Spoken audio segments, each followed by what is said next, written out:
Good afternoon. Welcome to the second VPS Research Spotlight series today. As many of you know, this research series has been recently launched, and this is our second effort at this initiative. And these series are held on a quarterly basis. The series are really aimed for PIs to share their work in a succinct manner with the critical care audience. It's a pleasure for me to introduce our speaker this afternoon, Dr. Colin Rogerson. Dr. Rogerson completed his medical degree from the Medical College of Wisconsin after completing a Bachelor of Science degree in biostatistics.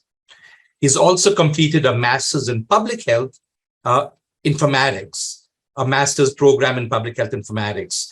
He's trained in general pediatrics and pediatric critical care medicine from Indiana University. Currently, Dr. Rogerson is serving as the Assistant Professor of Pediatrics on a tenure track at the Indiana University School of Medicine and the Indiana University Health Physicians. His research interests span the role of health informatics and using national pediatric healthcare databases and the role of high dimension data analysis and machine learning methods. So without any further delay, please welcome me in joining Dr. Rogerson to share his work with us this afternoon. Dr. Rogerson, if you can please share your screen, and look forward to hearing your presentation. Hi, thank you so much for that introduction and for having me. Let me just pull up my slides.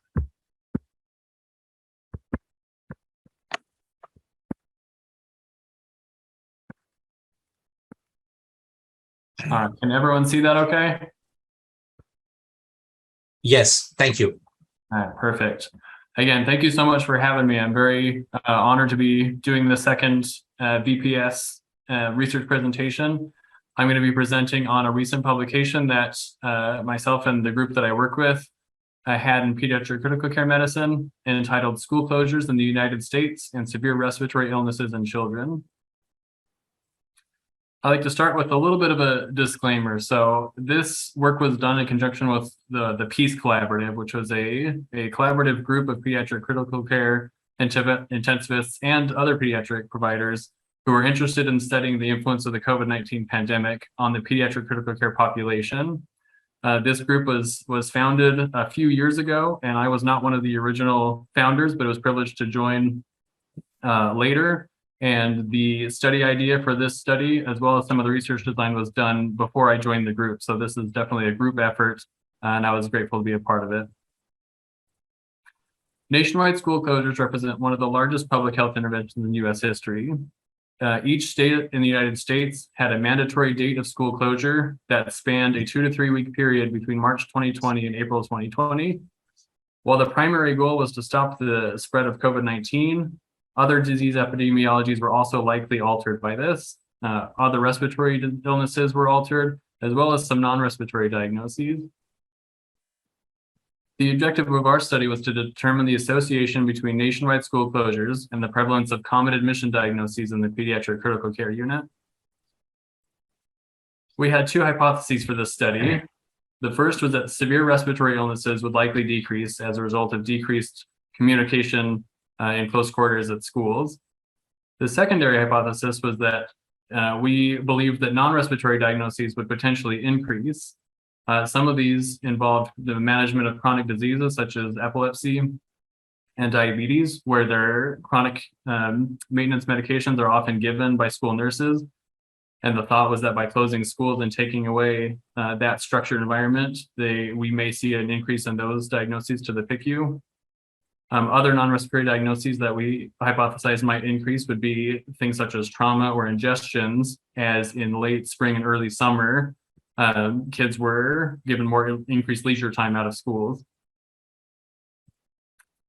As everyone on the call knows, the data for this study came from the Virtual Pediatric Systems database, and for our study, it encompassed data from 81 contributing hospitals in the United States. Our study population included all pediatric patients admitted to the PICU during the specified timeframe that I'll go into more detail on next. The first question that we had to answer was, when did schools close and how do we decide when day zero is? As each state had a slightly different date of school closure.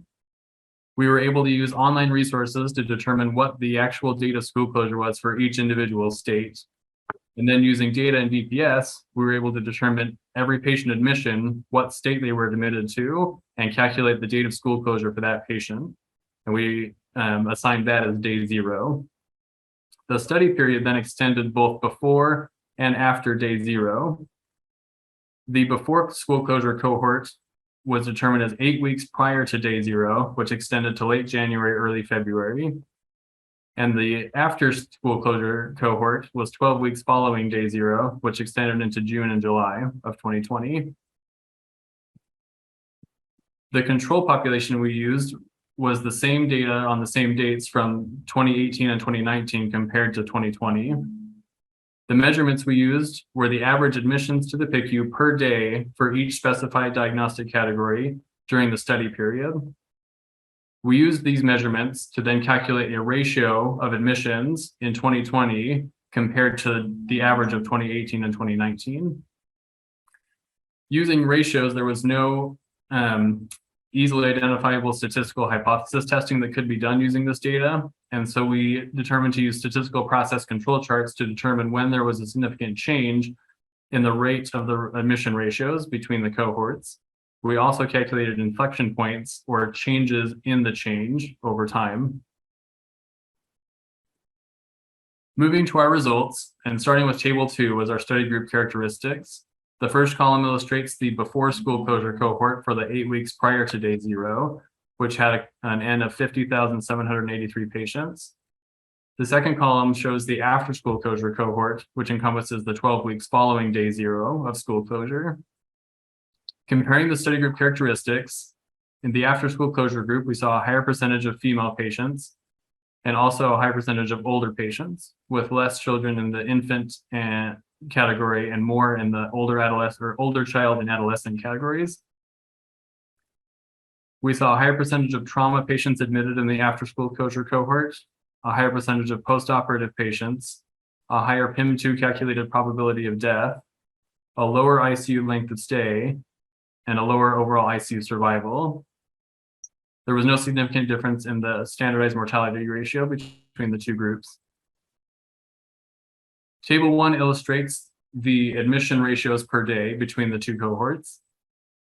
To re-emphasize how this was calculated, the average admissions per day in 2020 for each of the study cohorts was used as the numerator, and the denominator was the average admissions per day for each diagnosis averaged between 2018 and 2019, and then compared between the before school closure cohort and the after school closure cohort. Starting with asthma on the top, the before school closure admission ratio was 1.04, indicating really no significant difference between the two study cohort or between the study periods. The after school closure cohort, however, had an admission ratio of 0.19. What this illustrates is for, on average, for every 5 patients admitted to the ICU for asthma in 2018 and 2019, only 1 was admitted in 2020 during the after school closure period. Moving to brain and skull trauma, a very slight decrease from 0.96 to 0.88. Bronchiolitis followed a similar trend as asthma, with the before school closure cohort admission ratio of 0.97 and after of 0.22. Cardiac surgery decreased slightly from 0.90 to 0.72. Diabetes admissions increased from 0.95 to 1.17. Pneumonia had a surprisingly higher before school closure ratio of 1.33, which decreased after school closure to 0.39. Poisoning and ingestions decreased from 1.19 to 1.07. Respiratory failure and ARDS was cut in half from 1.03 to 0.53. Seizures and epilepsy decreased from 0.91 to 0.65. And sepsis admissions decreased from 1.12 to 0.84. And as stated, using these ratios calculated in this manner, there was no easy statistical hypothesis testing that could be done to determine significance in these changes. So we then used a more visual approach and looked at statistical process control charts for the different diagnoses. What these figures show on the x-axis is days from school closure, with day 0 being slightly left of center, and the y-axis being standardized admission ratios ranging from 0 to 3, with 1.0 being about a third of the way up from the bottom for each graph. Starting at the top left with bronchiolitis, we see that before school closure, each data point, which represents a specific day, hovered back and forth between 1.0. And then shortly following school closure at day +2 to day +3, we notice a significant decrease in the standardized admission ratio. This levels out at about day +20 at a much lower baseline. Looking to the right at asthma, we see a similar trend. However, the before school closure period had a wider scatter of patients, but a similar decrease shortly following school closure at about day +2 or 3, and then a new lower baseline at about day +20 to 22. In the bottom left, looking at pneumonia, we again see a large scatter in the before school closure cohort, with a significant decrease about day 7 or 8 following school closure, and a new lower baseline at about day 20 to 25. And looking at respiratory failure and ARDS in the bottom right, we see a much wider scatter with a less defined pattern over the study period. But overall, a decrease following school closure, but much longer at about day 23 to 24. I'll last comment on the vertical dashed line, which represents what were determined to be significant inflection points or changes in the slope of the center line. Bronchiolitis in the top left had 2 significant changes in the center line, both early following school closures at day +3, and then later at about day +18. Asthma in the top right had only 1 significant inflection point, which was much further out from school closure than bronchiolitis diagnosis at day +27. Pneumonia in the bottom left also had 2 significant inflection points determined at day +8 and day +43. And ARDS in the bottom right had 2 significant inflection points at day +28 and day +63. Looking at the non-respiratory illnesses, again, looking to see if any effects of school closure may have increased these, we see that there's really no definitive changes in the patterns of any of these diagnoses. Seizures and epilepsy at the top, we hypothesize may increase as a result of lack of school nursing. And poisoning and ingestion and brain and skull trauma on the bottom left, also we hypothesize may increase as a result of more leisure time. However, no definitive patterns or changes in patterns were seen in any of these diagnoses, and no significant inflection points were found. So in discussion, respiratory illnesses, as we have all seen in practice and per this data, decreased substantially following school closures. Bronchiolitis was the first and perhaps the most dramatic to drop at about day 2 or 3 after school closure. Asthma was second and also dramatic, and also showed a substantial drop. Pneumonia and ARDS also showed dramatic decreases, but it took longer following school closures than it did for bronchiolitis and asthma. For non-respiratory illnesses, none of the 6 shown or the 4 listed here showed any significant changes in the rates of admissions. However, as we've gone farther post-pandemic, we've seen that the rate of ingestions and poisonings has increased substantially, but we didn't see that in just the 12-week period following school closure. I'd like to give acknowledgements to the Peace Collaborative that I worked with, and my co-authors listed here. Anna Lynn was a co-first author on this study. Christopher Carroll, Steve Shine, Margaret Klein, Ken Remy, Alex Rada, Matthew Scanlon, Casey McCluskey, and Janine Z. Chang were all instrumental in making this work a possibility. Thank you for the opportunity to present my work, and I'm happy to take any questions.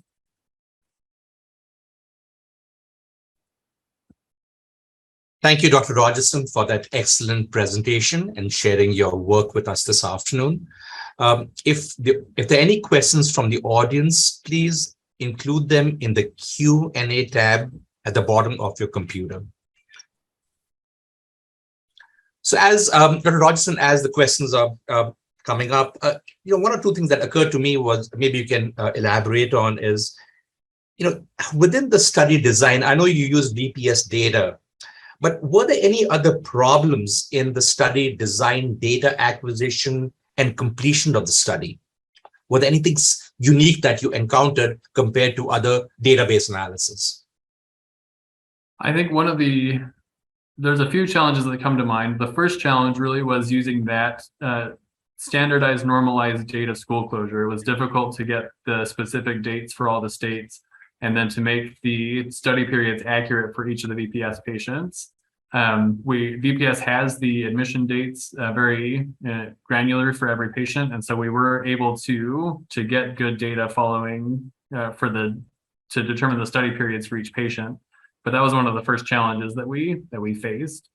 The second, which I mentioned, was that looking at the ratios, there's no really straightforward statistical test to compare those two ratios to determine, even though they are different, are they statistically significantly different or not?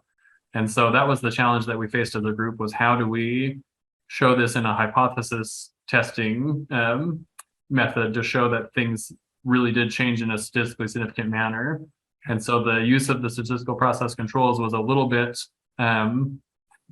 creative, but using that methodology from quality improvement, we were able to determine statistical significance in things that made clinical sense.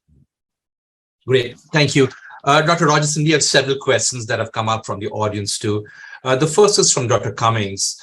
Have you considered extending out your post-school closure timeframe? It's a good question. We definitely have access to VPS data to do so. I think the main goal of this study was really to look at the initial impact of school closures over the kind of spring and summer following the initial school closures. We could potentially go further down to the fall, but again, a lot of schools were open to some degree following that, and every state was different. And so I think to use a more homogeneous population of patients, that all the schools throughout the whole nation were closed in roughly the same way, we chose this study period. Great. Another question from Dr. Manoj Naik. Have these findings inspired any other follow-up studies? Or I would ask you, is your group thinking of doing something beyond? What's the next step?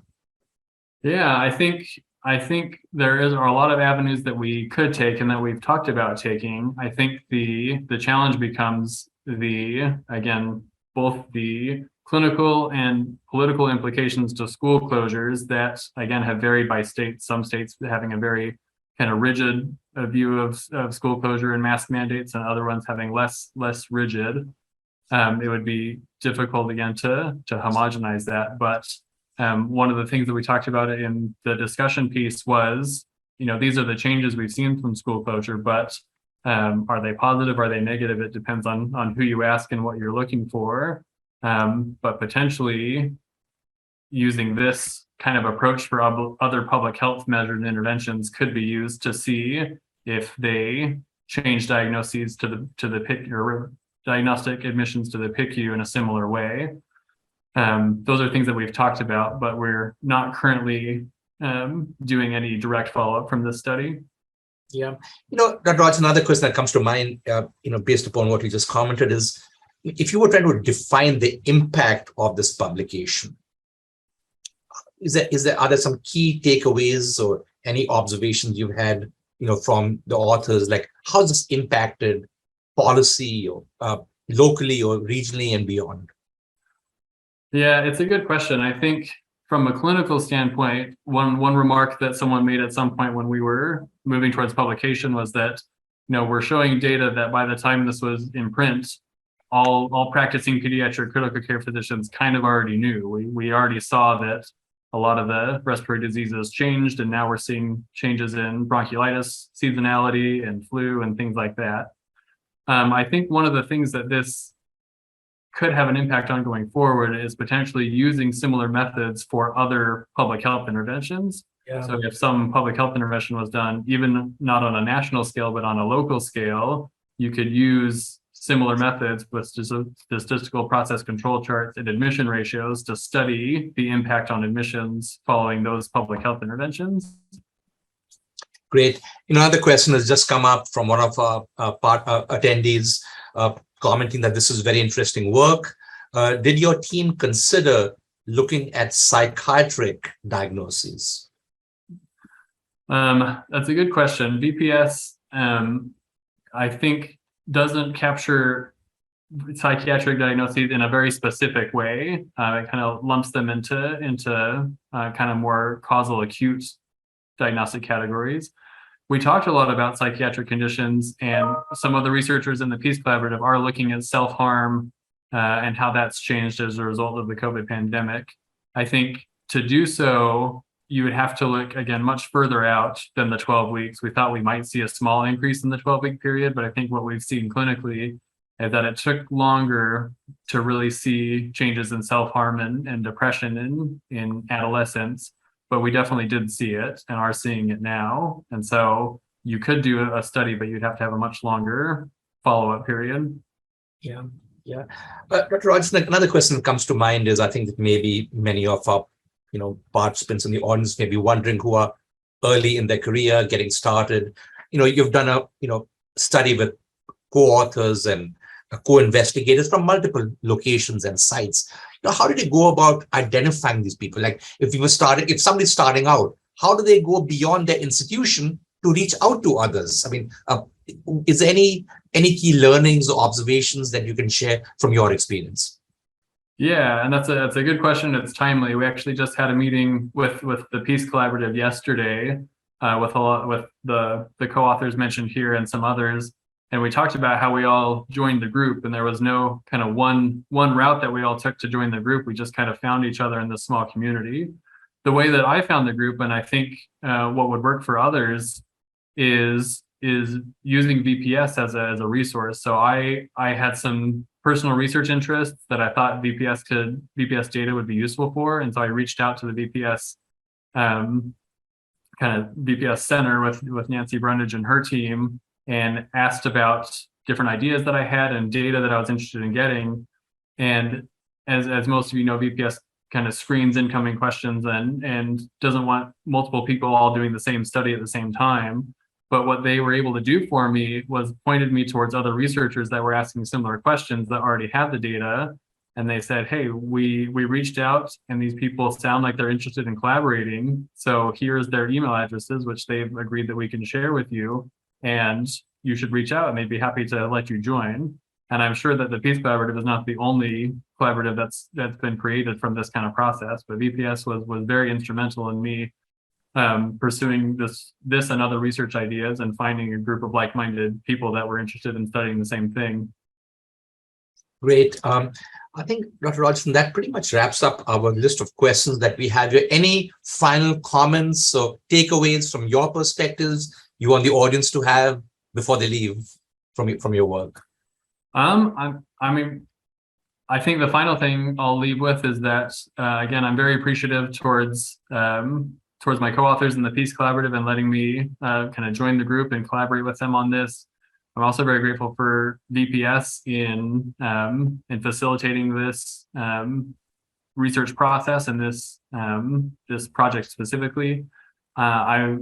I'm very glad that they're doing these research spotlights, and I'm looking forward to joining the next several quarterly as an attendee. But thank you again for the opportunity to have to present. And if anyone is interested in this kind of research or other things, then I'm happy to feel free to reach out. I'm happy to get in contact and see what we can do. But thank you so much. Great. Dr. Rogerson, thank you for sharing your work with all of us this afternoon. I do want to take a moment to acknowledge all the VPS staff, many of whom are on this call behind the scenes doing the hard work to bring this work and make these sessions happen. So thank you to the VPS team, and really appreciate everyone spending some time with us this afternoon and joining this important discussion. If there are any follow-up questions that come up, please feel free to reach out to any of the VPS members, and we'd be happy to get those to Dr. Rogerson, or I'm sure you can reach out to Dr. Rogerson directly also. A quick final reminder, the next quarterly research spotlight session is on November the 16th. So please mark your calendars for that, November the 16th. And with that, we'll conclude this afternoon session, and thanks for being with us again. Have a great day. Thank you.